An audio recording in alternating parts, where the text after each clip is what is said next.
¿Qué derriba antes a un hombre? ¿La bala que silba en la penumbra o la enfermedad que se abre paso en silencio bajo la piel? Imagina a Alphonse Gabriel Capone, el emperador de Chicago, balanceándose frente al mar turbio de Palm Island, mientras la brisa nocturna reseca su cicatriz y su memoria. Nadie se acerca, pero él sigue murmurando cuentas y nombres como si los muros de la prisión aún lo rodearan. Esta historia indaga en el ascenso que convirtió al hijo de inmigrantes en legendario magnate del crimen y en la caída que lo dejó convertido en sombra, condenado por un puñado de formularios que ni las pistolas ni los fajos de billetes pudieron silenciar. Atraviesa conmigo las décadas que cincelaron su mito y descubre las grietas que lo partieron en dos, porque lo que acecha detrás de una fortuna ilícita no siempre es la ley ni la bala, sino una deuda impagable con la propia conciencia. De Brooklyn a Scarface, 1899 a 1920. La penumbra de Palm Island desaparece y el relato regresa a Brooklyn en la madrugada del 17 de enero de 1899. Un barrio con calles de terraplén se sacude la escarcha mientras los carros de carbón dejan surcos negros entre las losas. Teresa y Gabriele Capone intentan abrigar a su cuarto hijo con una manta desgastada. El pequeño Alphonse descubre a los pocos años que el frío muerde menos que la humillación de la pobreza. En la escuela, su acento del sur de Italia provoca risas.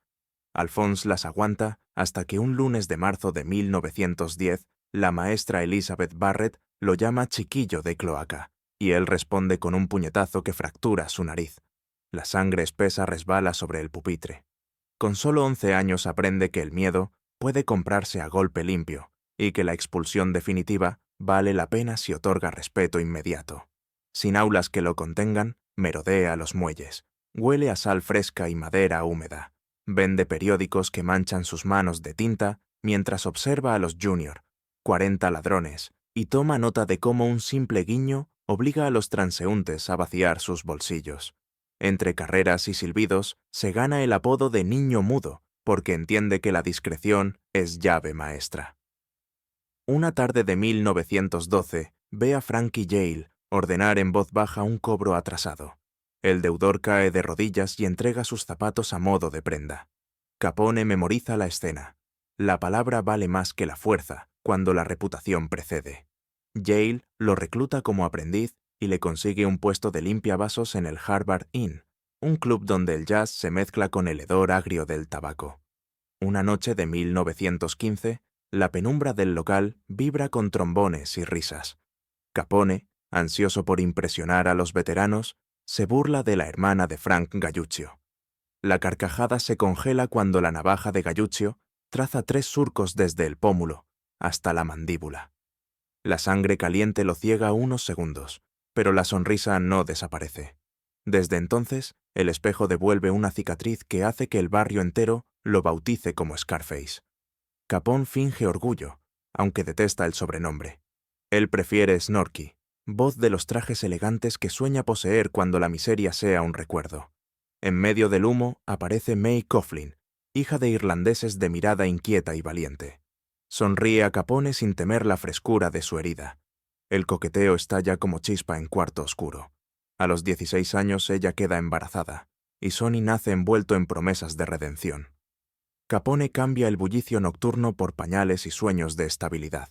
Sin embargo, la nostalgia por los billetes fáciles late en cada madrugada. Un crepúsculo de 1919 se materializa. Johnny Torrio, traje gris impecable, tez curtida y voz melodiosa. Habla de Chicago y de Big Jim Colosimo, magnate de burdeles que necesita juventud ambiciosa. Torrio promete dinero, terreno y un futuro donde la recién aprobada ley seca convertirá el agua destilada en oro puro. Mae teme a la distancia, pero la pobreza pesa más que el miedo.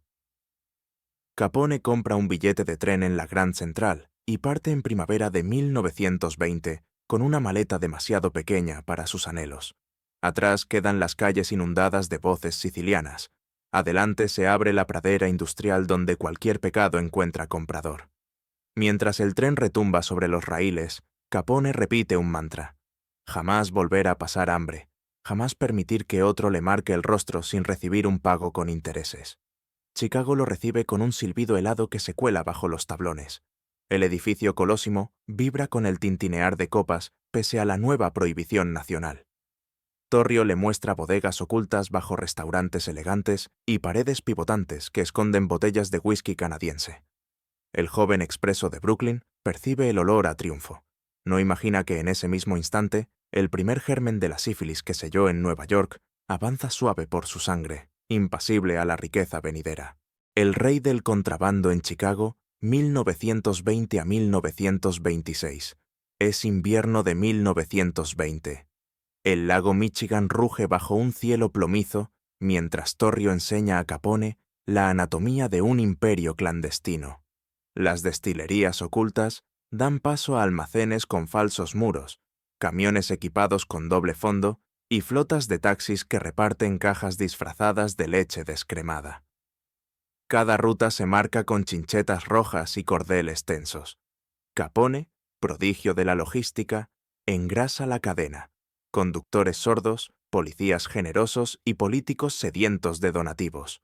En apenas 24 meses, la organización factura $100 millones anuales. Ajustado a la moneda actual, la cifra escala por encima de 2.000 millones y sepulta el presupuesto municipal de Chicago en una gráfica abrumadora. La ciudad de la carne enlatada y los mataderos se descubre subyugada por un hombre que aún no ha cumplido 25. Capone entiende que el poder necesita rostro. Compra trajes italianos, camina con clavel rojo en la solapa y se deja ver donando a orfanatos. La prensa, fascinada, lo apoda el Napoleón de la ley seca. Cada portada engrandece la leyenda y, sin pretenderlo, legitima su reinado ante los ojos del ciudadano medio. No obstante, los negocios que rechazan su whisky amanecen con escaparates volados. Capone siempre avisa antes de la explosión. Afirma que solo quiere disuadir, no matar. Esa supuesta clemencia alimenta su aura de justiciero. Sin embargo, la primera baja inocente delata la falacia. Una noche de 1921, una niña de 7 años muere por un ladrillo desbocado tras un estallido. Capone paga el funeral y otorga pensión vitalicia a los padres. La prensa calla. El terror, bien remunerado, produce silencio cómplice. Dentro del Lexington Hotel, nueva sede del imperio, instala alfombras persas y cortinas que amortiguan las conversaciones. Louis Armstrong, con su trompeta aún reluciente, actúa por $100 la noche, hasta que Capone se presenta, le estrecha la mano y multiplica el caché por 10. 5 minutos de western blues arrancan lágrimas al gángster que ordena ejecuciones con la misma naturalidad con la que entrega propinas de $100. La música, confiesa, es el único juez que no acepta coimas. Mientras el club vibra, ingenieros del Pinkerton, contratados en secreto por la competencia, introducen discretos micrófonos de grafito entre los rodapiés. La operación Lexington Wire nace bajo promesa de inmunidad federal. Cada brindis, cada amenaza y cada nombre propio viaja por cables recubiertos de algodón hasta un sótano helado donde agentes federales transcriben voces en telegramas. La tecnología, muda y precisa, se convierte en testigo incómodo. Jaime Wise y su sucesor, Bugs Moran, líderes del North Side Gang, observan con recelo el crecimiento desmedido de Capone. Organizan emboscadas. El 11 de abril de 1926, un coche Packard, modificado con placas giratorias, rocía balas Thompson sobre la fachada del Hawthorne Inn. Torrio sale herido de gravedad. En el hospital, respirando con dificultad, aprieta la mano de su aprendiz y le confiere el mando absoluto. Capone se siente preparado, pero la corona pesa más que la ambición inicial. El dominio exige violencia quirúrgica y generosidad teatral que mantenga al público del lado del mito. Entre la euforia emergen pinchazos punzantes en la base del cráneo. Los doctores hablan de cefaleas venéreas. Nadie osa pronunciar la palabra sífilis. Para disimular su debilidad, Capone intensifica las apariciones públicas. Compra entradas completas en óperas, paga almuerzos multitudinarios, y organiza fiestas de beneficencia. El Daily Tribune lo retrata repartiendo pavos en acción de gracias. Bajo la fotografía, la columna de opinión sugiere que ningún político ha hecho tanto por los pobres con tanta rapidez. La ironía se pierde en la tinta. Mary O'Donnell, joven contable contratada por Torrio, desarrolla códigos florales para referirse a cantidades. $1000 es un clavel, 10.000 un jacinto, 100.000 una magnolia. Memoriza libros enteros por simple ejercicio mnemotécnico, pues anotar cifras comprometería las cuentas. Madame Lou Graham, antigua cortesana ahora convertida en banquera clandestina, abre depósitos a nombre de viudas irlandesas que viven en pensiones de mala muerte. Esas mujeres, ajenas a la magnitud del crimen, reciben cada mes un estipendio y firman extractos sin comprender que ocultan la mitad de la fortuna más temida de América. A finales de 1926, Capone se instala en una villa de Miami con muros blancos y columnas de estuco. El sol tropical ilumina la cicatriz que nunca cicatrizará del todo. Entre palmeras planea su siguiente movimiento, mientras la brisa intenta acallar un murmullo persistente. La certeza de que cada escalón ascendido lo acerca a un abismo sin suelo. Si te está gustando el vídeo, no olvides suscribirte y darle al botón de me gusta. Guerra en las calles y la masacre de San Valentín, 1900. 26 a 1930. Chicago inicia 1927 con el estruendo de bombas artesanales. Los vecinos se acostumbran a los sobresaltos nocturnos y a ventanas tapiadas con tablas. Las elecciones municipales del 16 de marzo de 1924 ya habían mostrado el alcance de Capone para secuestrar votantes, pero ahora, con Torrio retirado, su mano es aún más férrea. Candidatos opositores denuncian intimidaciones. Uno de ellos, Thomas Flanagan, desaparece 48 horas antes de los comicios para aparecer golpeado en un descampado con la palabra traidor grabada en la espalda por una navaja.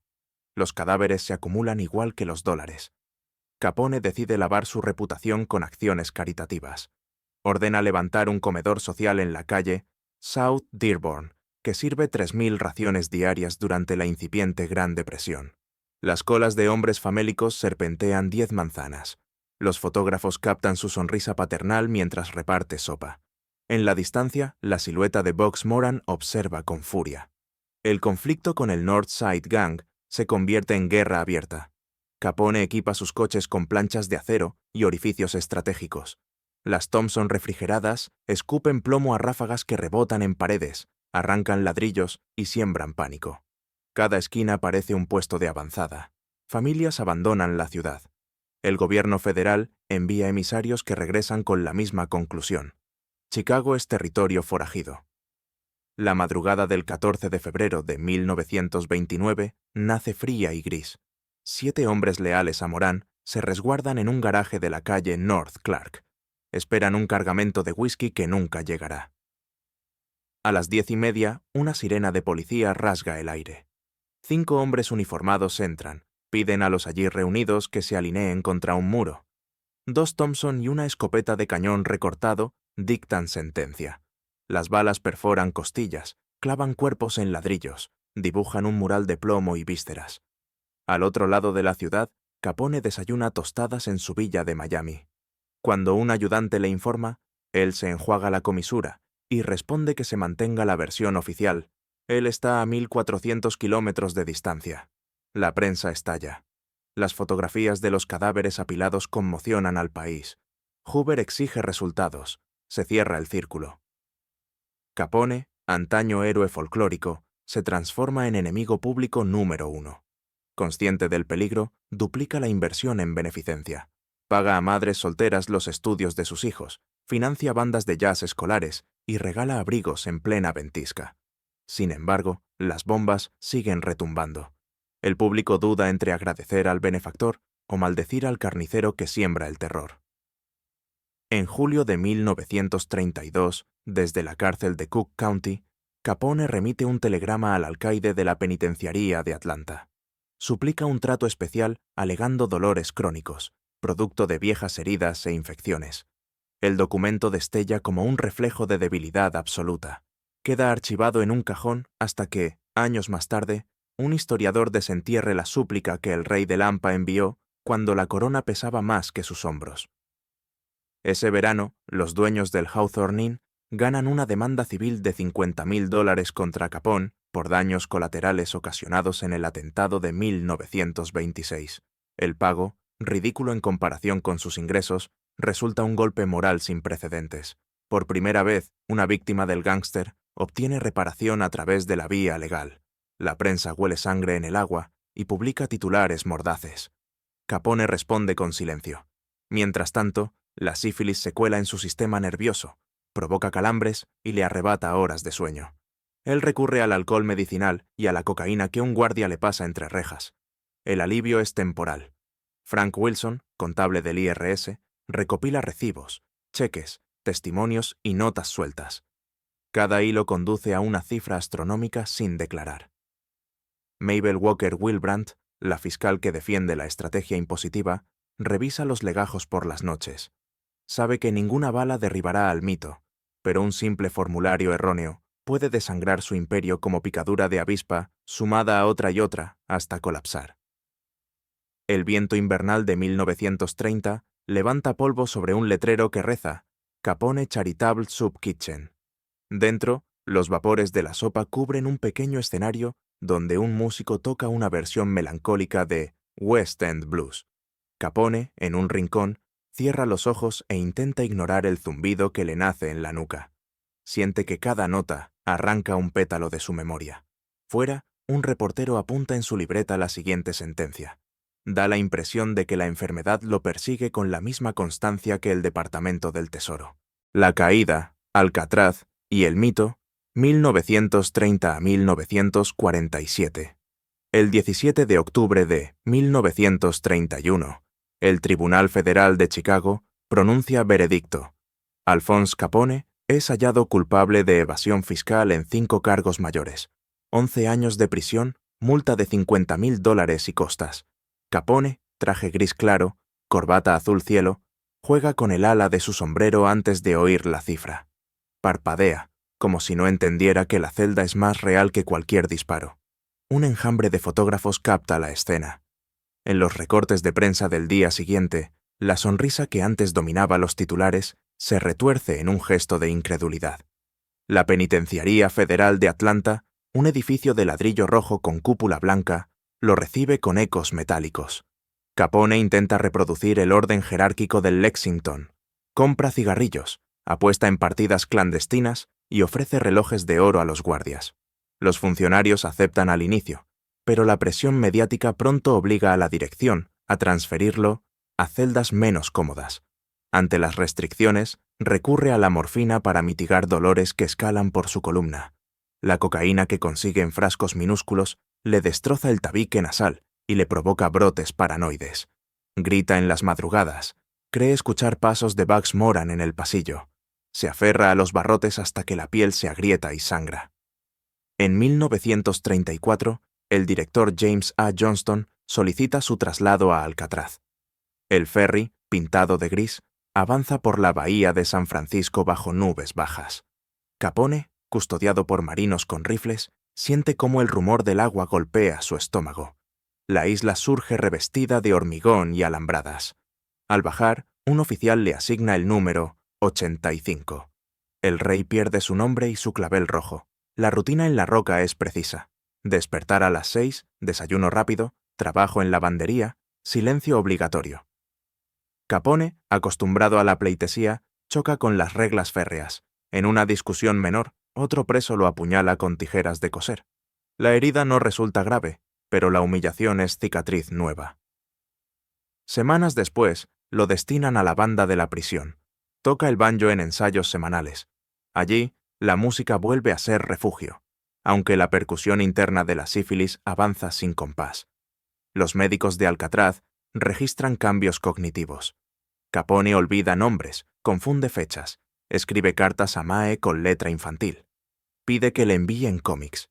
Los especialistas anotan demencia neurosifilítica. Para el exterior, la noticia se filtra en susurros.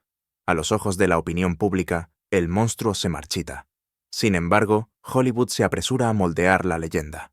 Scarface, dirigida por Howard Hawks en 1932, reaviva el mito con Paul Muni, empuñando una ametralladora.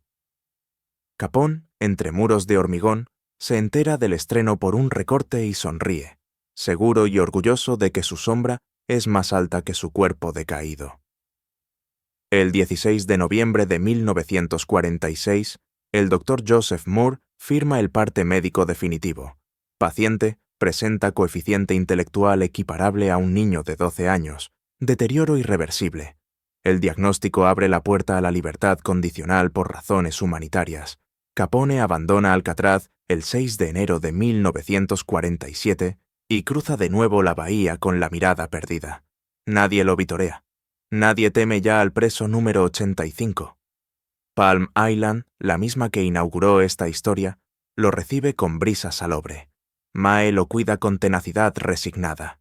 Él pasea por los jardines, murmura listas de gastos imaginarios y cuenta con los dedos los remos de un bote invisible. A veces canta fragmentos de western blues con voz temblorosa. Los vecinos lo contemplan desde lejos, más curiosos que temerosos. Ese invierno una gripe leve basta para doblegar su corazón. El 25 de enero de 1947, poco después del amanecer, Capone exhala un último suspiro. La marea arrastra el eco de un imperio que empezó como desafío adolescente y terminó corroído por el mismo silencio que una vez explotó con dinamita y Thompson. La herencia no cabe en un ataúd. Películas, series, canciones y novelas gráficas reciclan su figura. Videojuegos convierten su sombrero en ícono pop. En 2012, un fieltro suyo se subasta por $62.500, 15 salarios mínimos de la época, por un pedazo de tela que ya no huele a loción italiana sino a polvo de escaparate. El mito, al contrario que el hombre, no enferma, no envejece, no muere. Sigue multiplicando dividendos en taquilla y memoria colectiva. Los archivos federales, sin embargo, custodian el telegrama en el que Capone suplica un colchón más blando y un médico compasivo. Guardan el balance del tesoro, que revela 100 millones no declarados, cifras que aplastan presupuestos enteros. Preservan el parte médico de demencia que desnuda la fragilidad final.